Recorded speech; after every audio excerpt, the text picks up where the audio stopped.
Assalamualaikum warahmatullahi wabarakatuh. Pada kesempatan hari ini, kami dari kelompok 6 akan mempresentasikan hasil diskusi kelompok kami yang berjudul Desain Database Menggunakan Model Data REA. Berikut paparannya. Proses desain database ada 5 tahapan. Yang pertama, analisis sistem. Yang kedua, desain konseptual. Yang ketiga, desain fisik.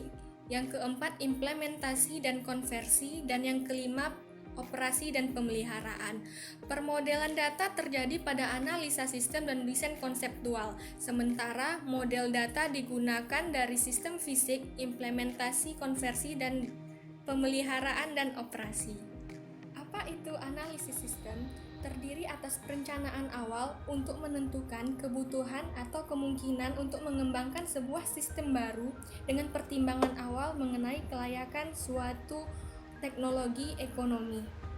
Desain konseptual. Desain konseptual menyertakan pengembangan skema-skema yang berbeda bagi sistem baru pada tingkat konseptual, eksternal maupun internal. 3. Desain fisik terdiri atas menerjemahkan skema tingkat internal ke dalam struktur database sesungguhnya yang akan diimplementasikan ke dalam sistem baru. Juga pada tahap ini aplikasi-aplikasi baru akan dikembangkan.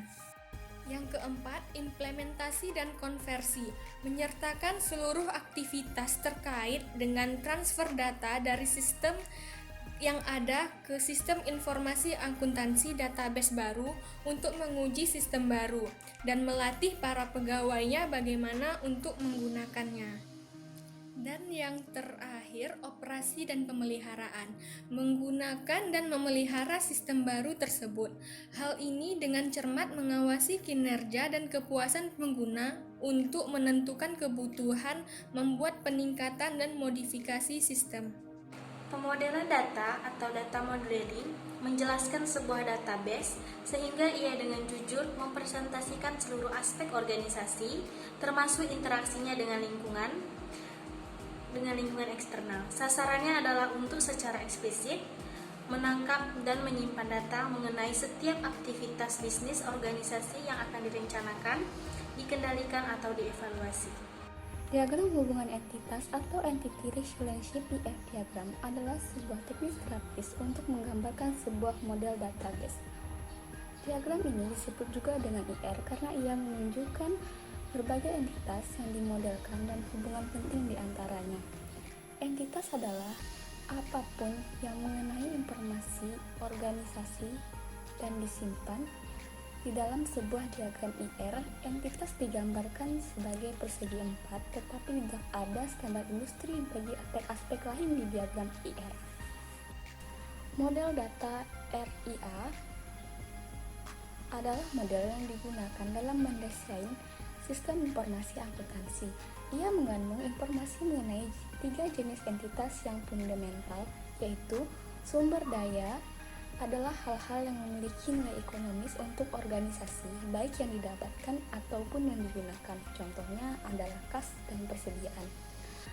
Yang kedua adalah peristiwa, adalah berbagai aktivitas bisnis mengenai informasi apa yang manajemen ingin kumpulkan untuk perencanaan atau tujuan pengendalian. Contohnya adalah penjualan dan penerimaan kas.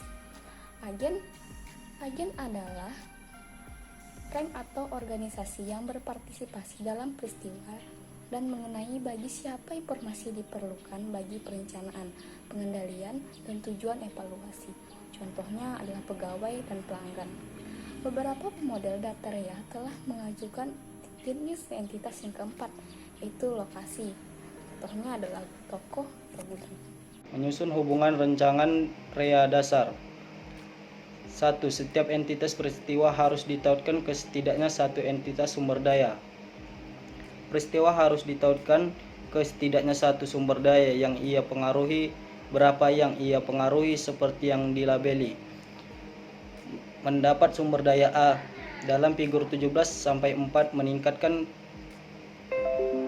kuantitas sumber daya. Contoh umum dari peristiwa, mendapatkan tersebut termasuk penerimaan barang dari seorang pemasok, atau yang meningkatkan kuantitas persediaan di tangan, dan penerimaan pembayaran dari pelanggan yang meningkatkan jumlah kas. Aturan 2. Setiap entitas peristiwa harus ditautkan ke setidaknya satu entitas peristiwa lainnya. Figur 17-4 juga menunjukkan peristiwa pendapatan sumber daya A ditautkan ke peristiwa memberi sumber daya B dalam apa yang dilabeli sebagai hubungan dualisme ekonomi. Sebagai contoh, peristiwa penjualan yang memerlukan penyerahan atau penurunan persediaan terkait dengan peristiwa penerimaan kas yang melibatkan pendapatan meningkatkan jumlah kas. Aturan 3. Setiap entitas peristiwa harus ditautkan ke setidaknya 2 agen yang berpartisipasi atau akuntabilitas. Organisasi perlu mampu melacak tindakan para pegawai. Organisasi juga perlu mengawasi status komitmen dan pertukaran dualisme ekonomi yang dijalankan dengan pihak luar. 3 jenis hubungan antara entitas. Yang pertama adalah hubungan 1 ke 1. Ada ketika kardinalitas maksimum bagi tiap entitas dalam hubungan tersebut adalah 1. Yang kedua, 1 ke banyak atau 1 banding N. Ada ketika kardinalitas maksimum satu entitas dalam hubungan tersebut adalah 1 dan kardinalitas maksimum bagi entitas lain adalah banyak. Yang ketiga adalah hubungan banyak ke banyak atau M banding N. Ada ketika kardinalitas maksimum bagi kedua entitas dalam hubungan tersebut adalah banyak. Mengembangkan sebuah diagram rea. Mengembangkan sebuah diagram rea bagi satu siklus bisnis terdiri atas 3 langkah berikut. Yang pertama, mengidentifikasi peristiwa mengenai informasi apa yang ingin manajemen mengumpulkan. Hal ini berkaitan dengan pertukaran ekonomi dasar. Terdapat 4 aktivitas, yaitu yang pertama mengambil pesanan pelanggan, yang kedua mengisi pesanan pelanggan, yang ketiga menagih pesanan pelanggan, dan keempat mengumpulkan pembayaran dari pelanggan. Yang kedua yaitu mengidentifikasi sumber daya yang dipengaruhi oleh tiap peristiwa dan agen yang berpartisipasi dalam peristiwa tersebut. Setelah peristiwa yang relevan telah ditentukan, sumber daya yang dipengaruhi oleh peristiwa tersebut perlu diidentifikasi. Ini melibatkan 3 pertanyaan sebagai berikut. Yang pertama yaitu sumber daya ekonomi apa yang dikurangi oleh peristiwa memberikan. Yang kedua yaitu sumber daya ekonomi apa yang didapatkan oleh peristiwa memberikan. Yang ketiga yaitu sumber daya ekonomi apa yang dipengaruhi sebuah peristiwa komitmen. Sekian yang dapat kami sampaikan. Jika ada kesalahan dan kekurangan dalam penyampaian kami mohon maaf. Terima kasih.